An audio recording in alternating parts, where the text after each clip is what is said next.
Syria में अभी एक भी युद्ध पूरी तरह से खत्म भी नहीं हुआ है, लेकिन इसी बीच अब दमिश्क में एक बहुत बड़े युद्ध की आहट सुनाई दे रही है।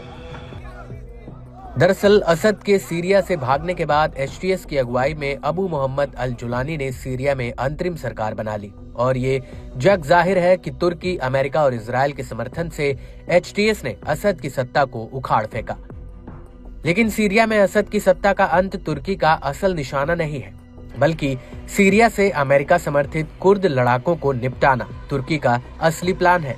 दरअसल तुर्की के राष्ट्रपति तैयब एर्दोगन ने साफ कर दिया कि वो सीरिया में आतंकियों का सफाया कर देंगे और एर्दोगन का इशारा सिर्फ कुर्द लड़ाकों की तरफ था।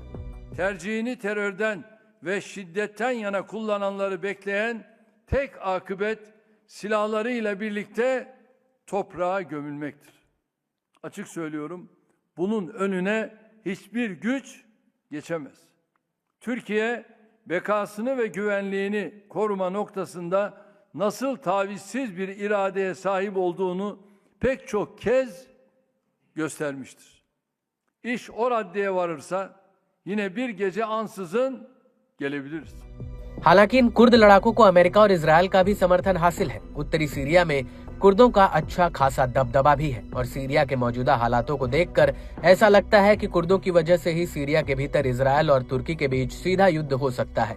वो इसलिए क्योंकि इजराइल के रक्षा बजट और रणनीतिक सुरक्षा पर बनी नागेल कमेटी ने इजराइल को चेतावनी दी है कि उसे तुर्की के साथ सीधे टकराव के लिए तैयार हो जाना चाहिए। दरअसल नागेल कमेटी को इजरायली सरकार ने बनाया था और इसी कमेटी ने कहा है कि तुर्की अब ओटोमन साम्राज्य के जमाने के अपने प्रभाव को दोबारा स्थापित करना चाहता है, जिसकी वजह से इजराइल का तुर्की के साथ सीधा टकराव हो सकता है।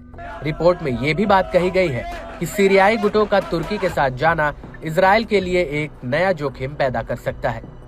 कमेटी के मुताबिक सीरिया से पैदा हुआ खतरा ईरानी खतरे से ज्यादा खतरनाक हो सकता है और तुर्की समर्थित ताकतें उसके मुखौटे के रूप में काम कर सकती है, जिससे क्षेत्रीय अस्थिरता पैदा होने का खतरा है।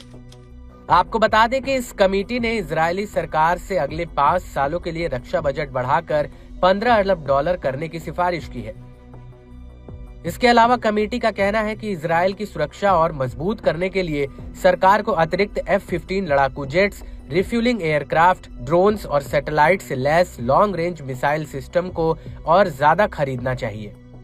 इस सब के बीच आपको ये भी बता दें कि उत्तरी सीरिया के मनबिस के आसपास तुर्की समर्थित और कुर्द लड़ाकों में भीषण जंग चल रही है और इस लड़ाई में अभी तक 101 लड़ाकों की जान चली गई है, जिसमें 85 लड़ाके तुर्की के समर्थन वाले हैं जबकि 16 लड़ाके कुर्द हैं। आपको बता दें कि ये जानकारी ब्रिटेन की Syrian observatory for human rights ने दी है। वहीं कुर्द संगठन SDF का कहना है कि उसने तुर्की के कई ड्रोन हमलों को नाकाम किया। वहीं तुर्की के रक्षा मंत्रालय का कहना है कि उसने सीरिया में 32 कुर्द लड़ाकों को ठिकाने लगा दिया है।